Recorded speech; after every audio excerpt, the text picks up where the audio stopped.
मित्रों, शिवम क्लासेज के प्लेटफॉर्म पे आपका स्वागत है। आज से पहले हमने राजस्थान के भौतिक प्रदेशों के बारे में हम पढ़ रहे थे। हमने सबसे पहले राजस्थान के मरुस्थल के विषय में पढ़ा और आज हम हैं जो अरावली पर्वतमाला के विषय में जानेंगे। तो सबसे पहले अरावली पर्वतमाला का निर्माण आज से 4.8 लाख अरब वर्ष पूर्व हुआ था, जुरासिक काल में। और इसकी उत्पत्ति तो ये सबसे प्राचीन बलित पर्वतमाला है। ये राजस्थान की सबसे प्राचीन यानी विश्व की सबसे प्राचीन पर्वतमाला है। और सबसे पहले हमने राजस्थान के 4 भौतिक प्रदेशों के बारे में जानकारी प्राप्त करी थी। तो ये राजस्थान का मरुस्थल था जिसके बारे में हमने पढ़ा था, और आज हम पढ़ेंगे अरावली पर्वतमाला। तो दोस्तों, अरावली पर्वतमाला के विषय में जानते हैं। ये है अरावली पर्वतमाला, अरावली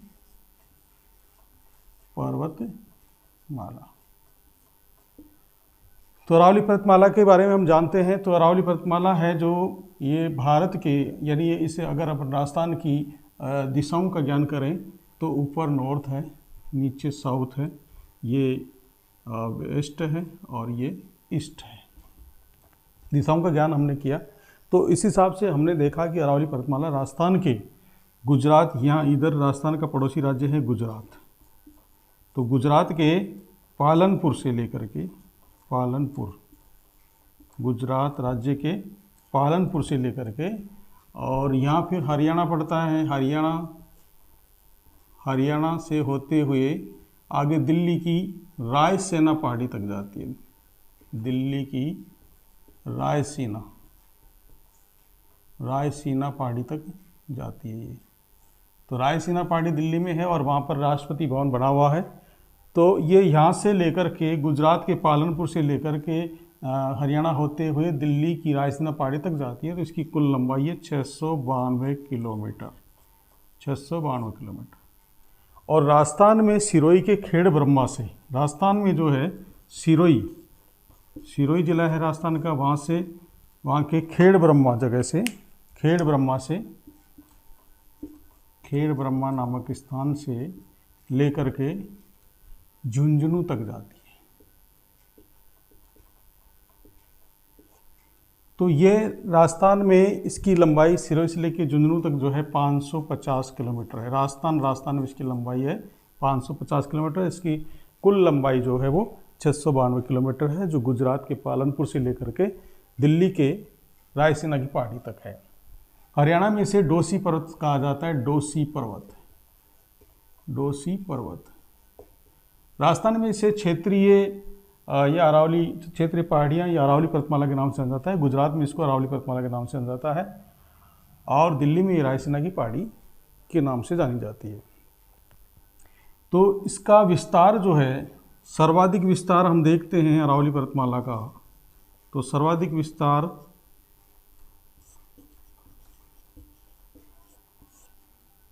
बांसवाड़ा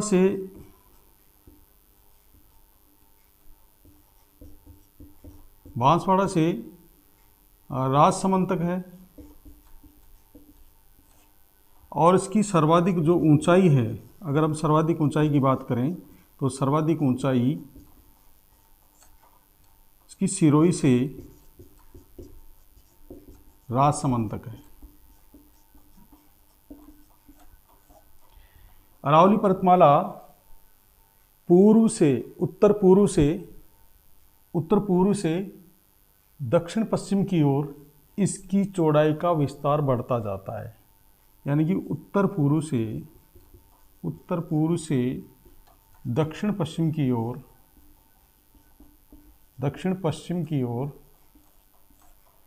इसकी चौड़ाई का विस्तार बढ़ता जाता है। चौड़ाई दोस्तों, हम देख रहे हैं कि अरावली पर्वतमाला की चौड़ाई जो है वो, आप जैसा कि मैप में आपको दिखाई दे रहा है, इस तरफ से ये उत्तर पूर्व हो गया, ये उत्तर हो गई और ये पूर्व होगा। उत्तर पूर्व से दक्षिण पश्चिम की ओर इसकी चौड़ाई ज़्यादा है और इसकी ऊंचाई भी इसी तरह से है। दक्षिण पश्चिम की तरफ इसकी ऊंचाई भी ज़्यादा है तो चौड़ाई भी ज़्यादा है। और चौड़ाई सर्वाधिक विस्तार इसका बांसवाड़ा से राजसमंद के अंतर्गत है और सर्वाधिक जो ऊंचाई है सिरोही से लेकर राजसमंद तक ये चलती है। इसके अंतर्गत लगभग जो है 10% जनसंख्या रहती है, 10% जनसंख्या यहाँ पर निवास करती है, 10% जनसंख्या निवास करती है। और घनत्व के आधार पर ये तीसरा बड़ा क्षेत्र है राजस्थान का, जनसंख्या घनत्व की दृष्टि से, जनसंख्या घनत्व की दृष्टि से तीसरा बड़ा क्षेत्र है। तो सर्वाधिक ऊंचाई की बात करें तो हम सिरोही में, और न्यूनतम ऊंचाई है तो जयपुर में।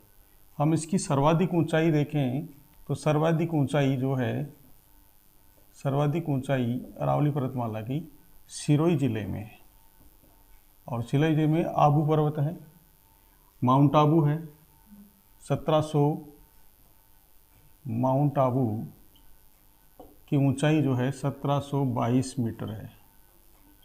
ये राजस्थान की सबसे ऊंची चोटी है, और सर्वाधिक ऊंचाई सिरोही में है, और सबसे न्यूनतम जो ऊंचाई है इसकी जयपुर में है। न्यूनतम ऊंचाई जो है वो जयपुर में है दोस्तों, जयपुर में इसकी न्यूनतम ऊंचाई है, तो सर्वाधिक ऊंचाई इसकी सिरोही में है। और इसका सर्वाधिक विस्तार जो है, अरावली पर्वतमाला का सर्वाधिक विस्तार की बात करें तो सर्वाधिक विस्तार उदयपुर में है, और न्यूनतम विस्तार जो है, न्यूनतम विस्तार जो है वो अजमेर में है। अजमेर में ये और इस तरह से जगह छोड़ के कम विस्तार है, तो ये जो जगह है इसको वायु घाटियाँ बोलते हैं, इनको वायु घाटियों के नाम से जाना जाता है, वायु घाटियाँ।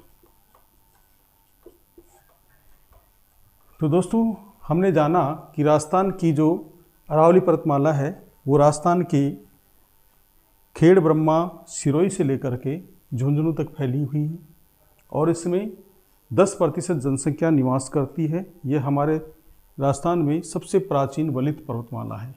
इसका निर्माण 4.8 लाख अरब वर्ष पहले हुआ था। उत्पत्ति, अरावली की जनसंख्या 10% है, जबकि क्षेत्रफल जो है इसका, क्षेत्रफल 9.3% है।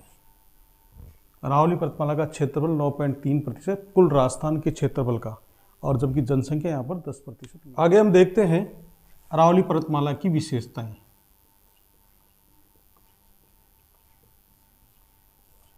तो विशेषता हम देखते हैं, अरावली का मतलब है पर्वतों की श्रृंखला। अरावली का मतलब है पर्वतों की श्रृंखला।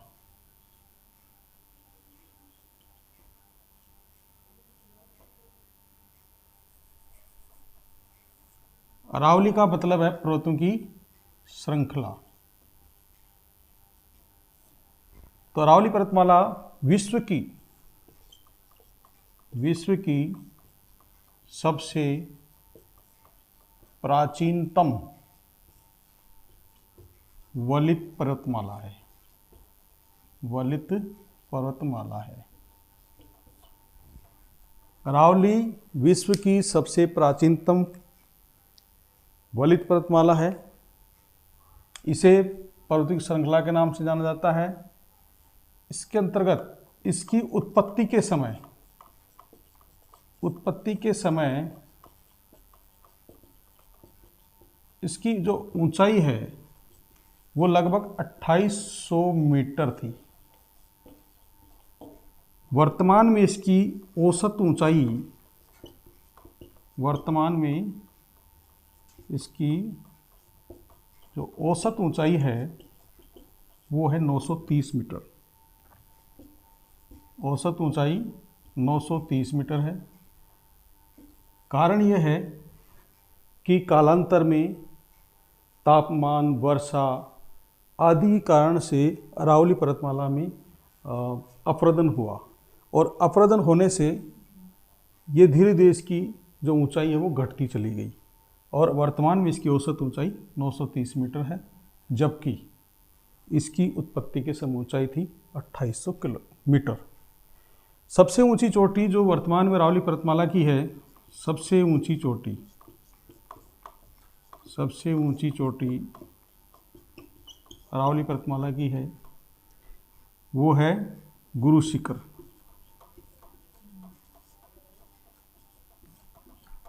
और इसकी ऊंचाई है 1722 मीटर। ये सबसे ऊंची चोटी है जो सिरोही जिले में है, सिरोही में स्थित है ये। तो ये राजस्थान में अरावली पर्वतमाला की कुछ विशेषताएं हैं। इसके अलावा और भी वर्तमान में अरावली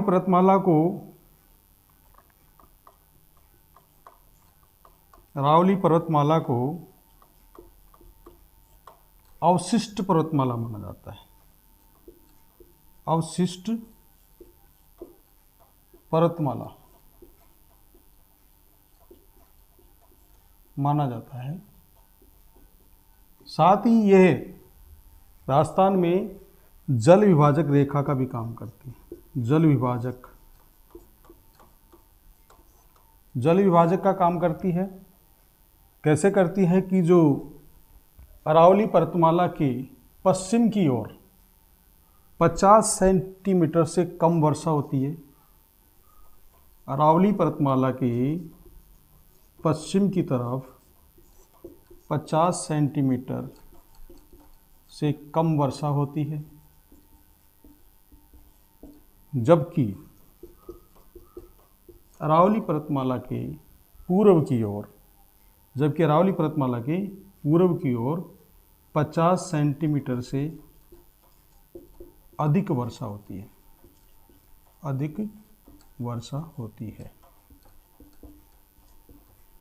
तो ये एक जल विभाजक रेखा का भी काम करती है। राजस्थान में जब मानसून आता है, इधर से प्रवेश करता है और ये अरावली पर्वतमाला से टकरा करके यहीं बरसात कर देता है और पीछे की तरफ बरसात न के बराबर होती है। अरब सागर वाला जो मानसून आता है वो इसके समानांतर निकल जाता है, तो ये एक अवरोध पैदा नहीं होता, इससे सीधा आगे निकल जाता है और राजस्थान भी वो वर्षा नहीं करता है। जबकि बंगाल की खाड़ी से आने वाला जो मानसून इधर से प्रवेश करता है और ये ये एक बाधक होता है, अवरोधक होता है। इस वजह से बरसात जो है वो इस तरफ ज़्यादा होती है। इधर मैदानी भाग है और ये जो है पथरीला भाग है, पठारी प्रदेश है। तो ये इसी कारण से ये मरुस्थल में बारिश कम होती है। तो अब हम अरावली पर्वतमाला का ऊंचाई के आधार पे वर्गीकरण करते हैं। तो ऊंचाई के आधार पे अगर हम वर्गीकरण करते हैं तो अरावली पर्वतमाला को 3 भागों में बांट सकते हैं। पहली है उत्तरी अरावली, दूसरी है मध्य अरावली और तीसरी है दक्षिणी अरावली। तो हम अरावली पर्वतमाला को ऊंचाई के आधार पे 3 भागों में बांटते हैं। ये हो गई दक्षिणी अरावली, मध्य अरावली और उत्तरी अरावली के आधार पे हम आपते हैं। तो सबसे पहले हम उत्तरी अरावली को देखते हैं और उत्तरी अरावली का विस्तार जो है राजस्थान के 4 जिलों में है और वो झुंझुनू, सीकर, जयपुर और अलवर। जो अरावली पर्वतमाला है, उत्तरी अरावली पर्वतमाला, उसका विस्तार राजस्थान के 4 जिलों में है, झुंझुनू, सीकर, जयपुर और अलवर। झुंझुनू जिले के अंतर्गत मालखेत की पहाड़ियाँ, झुंझुनू में मालखेत की पहाड़ियाँ हैं। वैसे ही सीकर में पालखेत की पहाड़ियाँ हैं, तोरावटी की पहाड़ियाँ हैं और हर्ष की पहाड़ी है, जहाँ हर्ष का मंदिर है, जीण माता का मंदिर है। तो ये हर्ष की पहाड़ियाँ हैं। जयपुर में बैराट की पहाड़ियाँ, विराटनगर, जहाँ विराट राजा ने राज्य किया था, पांडवों ने अपना एक निर्वासित काल जो यहाँ गुजारा था 1 साल का, तो वहाँ विराटनगर है, जयपुर ज़िले में है। तो जयपुर ज़िले की विराटनगर की जो पहाड़ियाँ हैं, बैराट की पहाड़ियाँ, अलवर में उदयनाथ की पहाड़ियाँ और हर्ष की पहाड़ियाँ, ये प्रमुख हैं। अगर हम मध्य अरावली को देखें तो मध्य अरावली का विस्तार है केवल अजमेर ज़िले में। राजस्थान के अजमेर ज़िले में मध्य अरावली का विस्तार है और इसकी औसत ऊंचाई जो है 500 से 700 मीटर तक है। और मेरवाड़ा की पहाड़ियाँ यहाँ अजमेर के अंतर्गत आती हैं। मेरवाड़ा की पहाड़ियाँ, तारागढ़ की पहाड़ियाँ और गोरमजी की पहाड़ियाँ। तो गोरमजी की पहाड़ियों की सबसे अधिक ऊंचाई है अजमेर के अंदर, वो 934 मीटर है। तारागढ़, जहाँ पर किला बना हुआ है तारागढ़ का, और ये तारागढ़ की पहाड़ी कही जाती है। मेरवाड़ा की पहाड़ियाँ और गोरमजी की पहाड़ियाँ, ये पहाड़ियाँ अजमेर के अंतर्गत आती हैं। अब हम बात करें दक्षिणी अरावली की, तो दक्षिणी अरावली के अंतर्गत इसका विस्तार जो है राजस्थान के राजसमंद, उदयपुर और सिरोही 3 जिलों में है। राजस्थान के उदयपुर, राजसमंद और सिरोही 3 जिलों में है। तो सर्वाधिक जो ऊंचाई है इसी क्षेत्र में है और यहाँ की औसत ऊंचाई लगभग 900 मीटर है। और यहाँ पर सबसे ऊंचा जो राजस्थान की अरावली पर्वतमाला की सबसे ऊंची चोटी है वो भी यही है, गुरु शिखर सिरोही के अंतर्गत। तो हम देखते हैं राजसमंद के अंदर कुकरा की पहाड़ियाँ, दिवेर की पहाड़ियाँ, खमनोर की पहाड़ियाँ, ये राजसमंद जिले में है। और उदयपुर जिले में है जो गोकुंदा की पहाड़ियाँ और बीछा मेड़ा की पहाड़ियाँ, ये आपको ध्यान रखना होगा।